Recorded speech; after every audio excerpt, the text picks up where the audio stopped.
भारत माता की, भारत माता की, भारत माता की।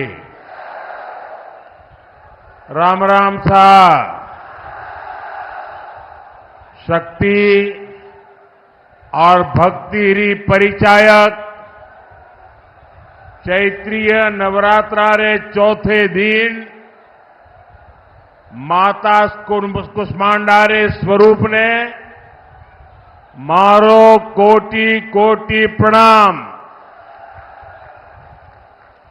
बाढ़ाए और जैसाणे रे वासियों ने मारी घणे मानसू। राम राम। मैं सबसे पहले तो बहन ममता जी को बधाई देता हूं। इतना शानदार संचालन कर रही है आप। मैं बहुत अभिनंदन करता हूं आपका। आज नवरात्रि के पावन अवसर पर मुझे सिद्धों और शूरवीरों की धरती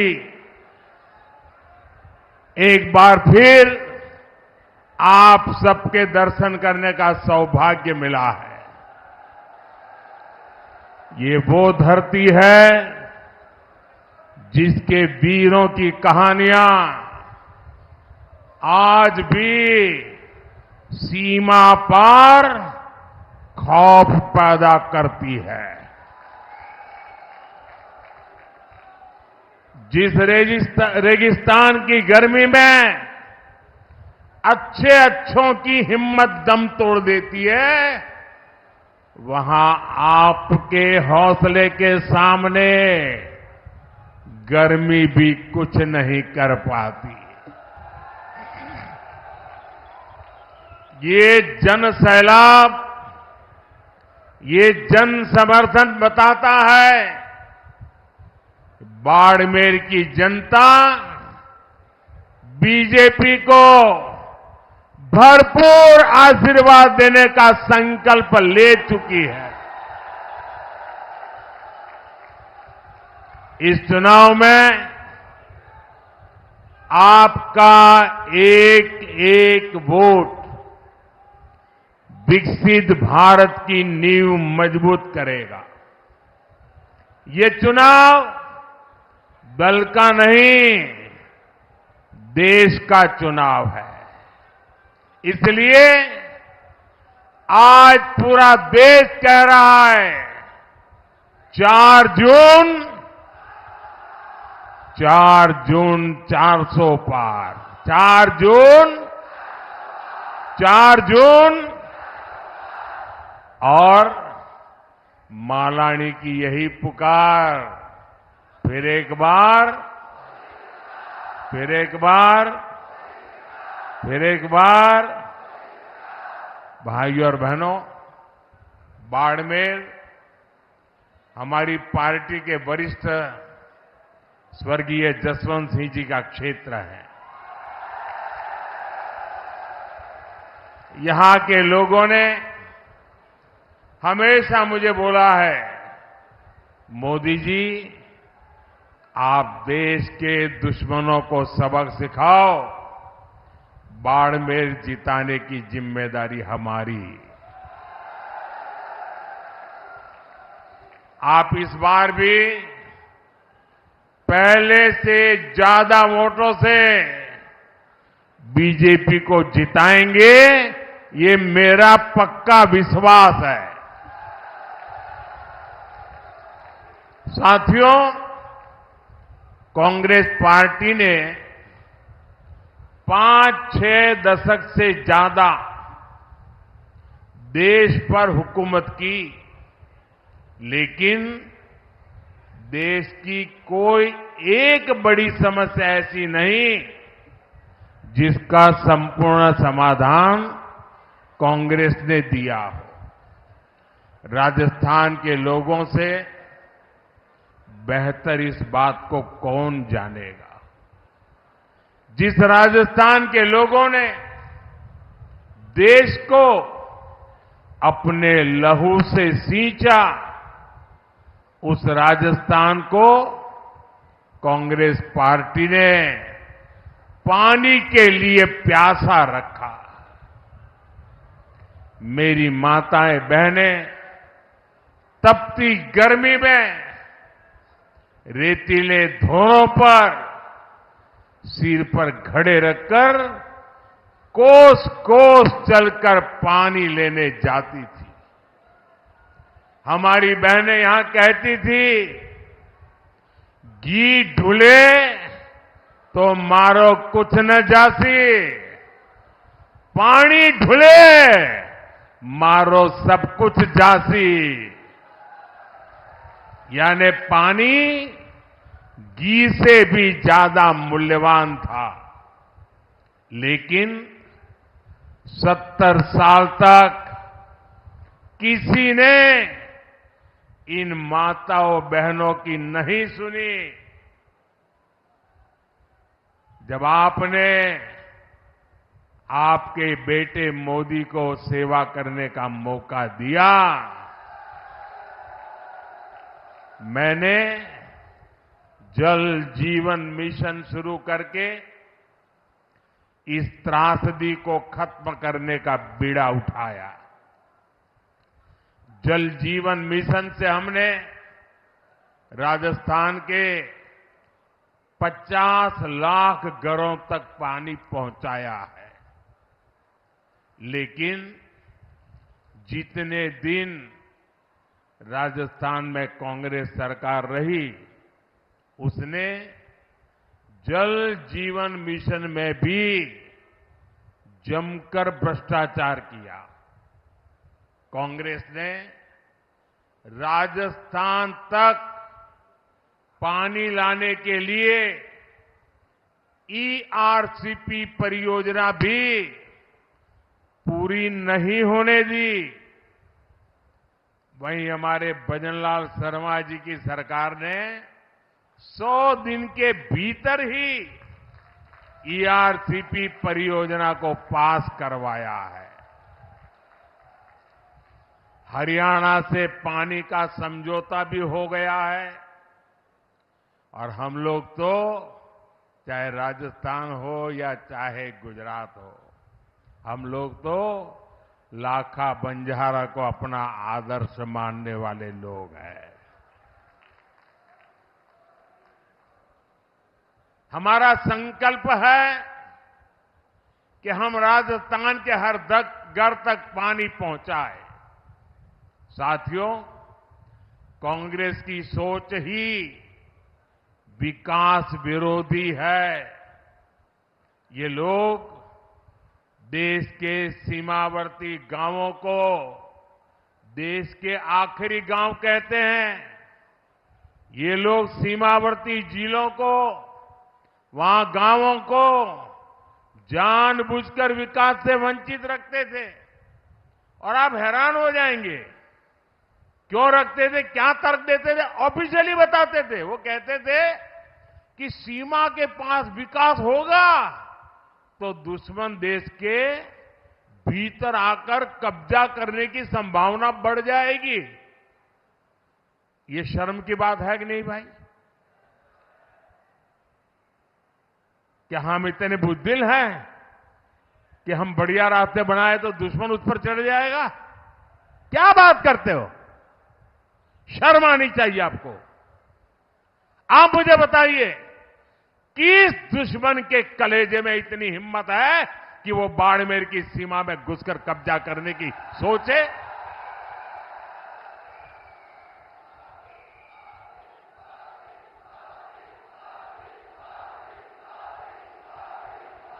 है हिम्मत किसी में?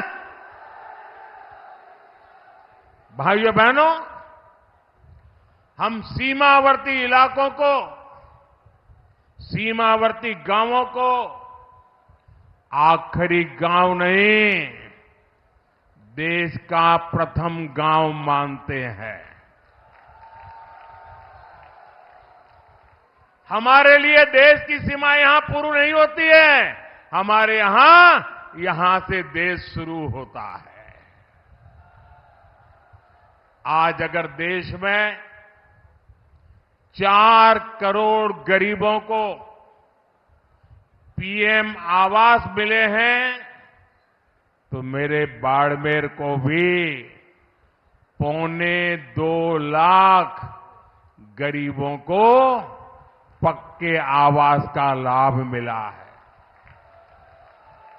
भाजपा सरकार देश की आखिरी सीमा तक सड़कें और हाईवेज बना रही है।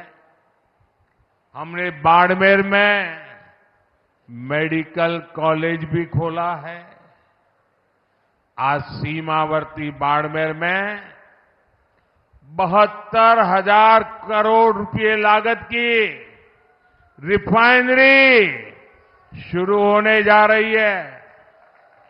और मेरे बाड़मेर के भाई बहन सुनिए, अगर यहां कांग्रेस की सरकार न होती तो मेरे दूसरे टर्म में ही मैं आकर उद्घाटन कर जाता, लेकिन कांग्रेस ने ऐसे ऐसे रुकावटें डाली।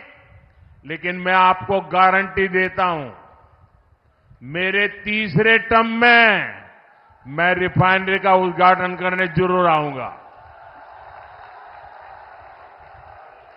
और जिस दिन रिफाइनरी के उद्घाटन के लिए आऊंगा, उस दिन इस चुनाव विजय के लिए धन्यवाद भी करने आऊंगा। आने वाले समय में इस इलाके में रोजगार के अवसर पैदा होंगे, युवाओं के लिए नए रास्ते बनेंगे। मेरे बाड़मेर के भाई बहन जो पुराने लोग हैं, वो जब मेरी ये बात सुनते हैं तो उनको लगेगा या ये संभव है, ये होगा क्या? स्वाभाविक है कि ऐसी मुसीबतों में उन्होंने जिंदगी गुजारी है। यहां से पलायन होना बहुत स्वाभाविक था।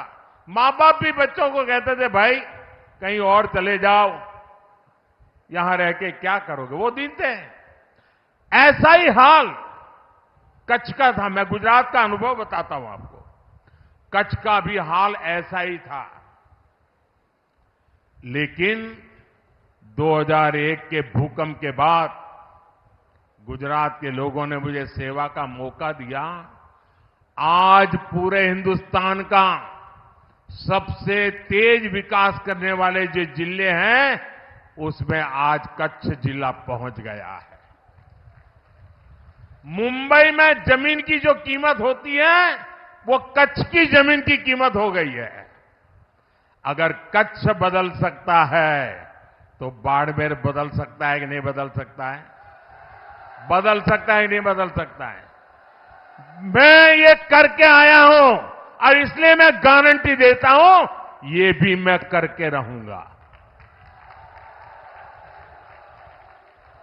यहां के एयरपोर्ट में भी पिछली सरकार ने जमकर रोड़े अटकाए थे। अगर कांग्रेस ने बेवजह ब्रेक न लगाया होता तो यहां का एयरपोर्ट 2 साल पहले ही चालू हो जाता। साथियों, कांग्रेस ने जिन लोगों को दशकों तक नहीं पूछा, मोदी उनको पूजता है। हमारे आदिवासी समाज के बच्चे आगे बढ़े, इसके लिए हम एकलव्य मॉडल आवासीय स्कूल खोल रहे हैं।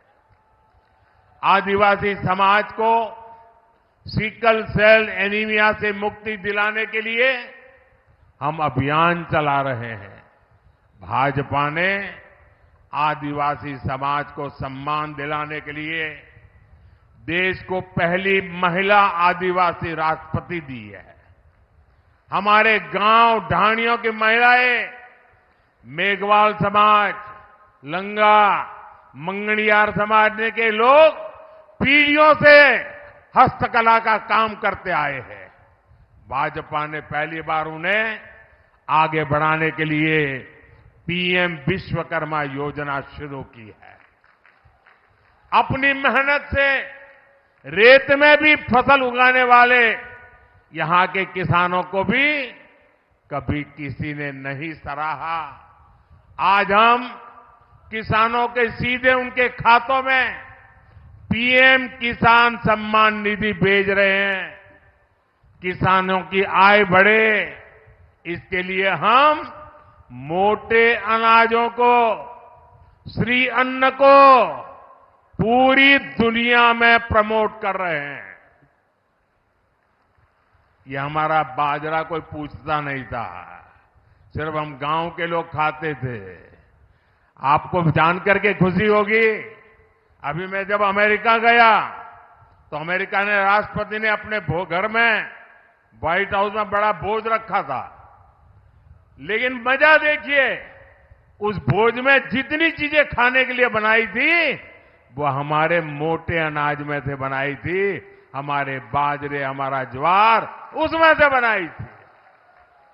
दुनिया में जो मेरा छोटा किसान पानी के अभाव में खेती करता है, मोटा अनाज पैदा करता है, मैंने दुनिया को समझाया है ये मामूली अनाज नहीं है, ये सुपर फूड है, सुपर फूड। आपकी सेहत के लिए उत्तम फूड है और मैं दुनिया में आपके किसानों के द्वारा बनाई ये बाजरा ज्वार दुनिया में बेच रहा हूं। दोस्तों, मूंग का समर्थन मूल्य भी आज जितना है उतना कभी नहीं था। मोदी आपके सुख दुख में आपके साथ है, क्योंकि आपके सपने ही मेरे संकल्प है। साथियों, एससी, एसटी, ओबीसी भाइयों और बहनों के साथ दशकों तक भेदभाव करने वाली कांग्रेस आजकल एक पुरानी रिकॉर्ड बजा रही है। जब भी चुनाव आता है, संविधान के नाम पर झूठ बोलना ये इंडिया अलायंस के सब साथियों की फैशन बन गई है। वो कांग्रेस जिसने बाबा साहब के जीते जी उन्हें चुनाव हरवाया, जिसने बाबा साहब को भारत रत्न नहीं मिलने दिया, जो वो कांग्रेस जिसने देश में आपातकाल लगाकर संविधान को खत्म करने की कोशिश की, आज वो मोदी को गाली देने के लिए संविधान के नाम पर झूठ की आड़ ले रही है। ये मोदी है जिसने देश में पहली बार संविधान दिवस मनाना शुरू किया।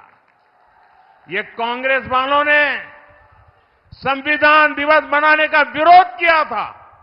पार्लियामेंट में भाषण है उनका। क्या बाबा साहब का ये अपमान है कि नहीं है? संविधान का अपमान है कि नहीं है? इतना ही नहीं, ये मोदी है जिसने बाबा साहब से जुड़े पंच तीर्थों का विकास किया। इसलिए बाबा साहब और संविधान का अपमान करने वाले कांग्रेस और इंडिया अलायंस के झूठों से, उनकी गपबाजी से सावधान रहने की जरूरत है। और कांग्रेस वाले सुन लें, ये 400 सीट की बात देश की जनता ने इसलिए की है कि आपने 10 साल पार्लियामेंट में मुझे अच्छे काम करने के लिए रोकने की लगातार कोशिश की है, और इसलिए देश आपको, कांग्रेस को सजा देना चाहता है और साफ कर देने का मन बना लिया है। और जहां तक संविधान का सवाल है, आप मान के चलिए और मोदी के शब्द लिख के रखिए, बाबा साहब आंबेडकर खुद आ जाए तो भी संविधान खत्म नहीं कर सकते हैं। ये हमारा संविधान सरकार के लिए गीता है, रामायण है, महाभारत है, बाइबल है, कुरान है, ये सब कुछ हमारे लिए हमारा संविधान है। साथियों, भारत के खिलाफ ये इंडिया अलायंस वाले कितनी नफरत से भरे हुए हैं, ये इनके मैनिफेस्टो में भी नजर आता है। कांग्रेस के मैनिफेस्टो में तो बंटवारे की गुनहगार मुस्लिम लीग की छाप नजर आती है। अब इंडिया अलायंस में शामिल एक और दल ने देश के खिलाफ बहुत खतरनाक ऐलान किया है। उन्होंने अपने मैनिफेस्टो में लिखा है, जिस पोखरण की धरती ने भारत को परमाणु शक्ति से संपन्न किया, अब इंडिया अलायंस का कहना है कि हम भारत के परमाणु हथियार नष्ट कर देंगे, दरिया में डुबो देंगे। भारत जैसा देश जिसके दोनों तरफ पड़ोसियों के पास परमाणु हथियार हो, क्या उस देश में परमाणु हथियार समाप्त करना, इसकी सोच ये समाप्त करना चाहता है इंडिया अलायंस। क्या परमाणु हथियार समाप्त होने चाहिए? मुझे सबका जवाब चाहिए। क्या परमाणु हथियार समाप्त होने चाहिए? क्या परमाणु हथियार समाप्त होने चाहिए? मैं जरा कांग्रेस को पूछना चाहता हूं, आपके ये साथी, ये आपके इंडिया अलायंस के साथी किसके इशारे पर काम कर रहे हैं? ये कैसा गठबंधन है जो भारत को शक्तिहीन करना चाहता है? आखिर किसके दबाव में आपका ये गठबंधन हमारे परमाणु ताकत को समाप्त करना चाहता है? एक तरफ मोदी भारत को शक्तिशाली राष्ट्र बनाने में जुटा है, वहीं इंडी गठबंधन वाले भारत को कमजोर देश बनाने का ऐलान कर रहे हैं। माता तनोट राय की धरती के लोग क्या इसे स्वीकार करेंगे? कमजोर देश आपको मंजूर है? शक्तिहीन देश आपको मंजूर है? क्या ऐसा सोचने वालों को सजा देंगे? इस चुनाव में सजा देंगे? कमल पर वोट दबा करके उनको सजा देंगे? और इसलिए पूरे देश के लोगों को इंडी गठबंधन से सतर्क रहने की जरूरत है।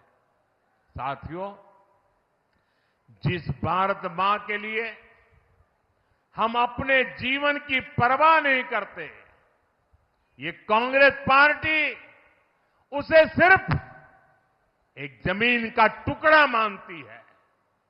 और इसलिए कांग्रेस के राष्ट्रीय अध्यक्ष राजस्थान की वीर भूमि में आकर कहते हैं कि मोदी ने कश्मीर से 370 हटाया तो राजस्थान से उसका क्या लेना देना, क्या वास्ता? यहां आकर के बोल के गए। ये राजस्थान की राष्ट्रभक्ति पर ऐसा सवाल करने की हिम्मत करते हैं? जिस राजस्थान के वीरों ने सीमा पर कश्मीर के लिए सीने पर गोलियां खाई, उससे पूछते हो कि कश्मीर से क्या वास्ता? इस बाड़मेर के सपूत भीखाराम मुंड ने करगिल युद्ध में अपना बलिदान दे दिया था।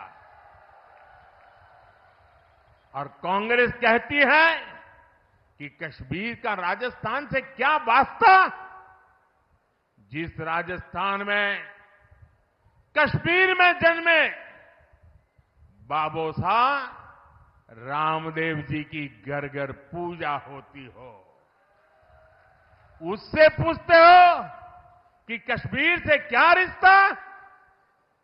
जब कश्मीरी हिंदुओं को उनके घर से खदेड़ा गया था, तब कितने ही परिवारों को राजस्थान ने बसाया था, गले लगाया था।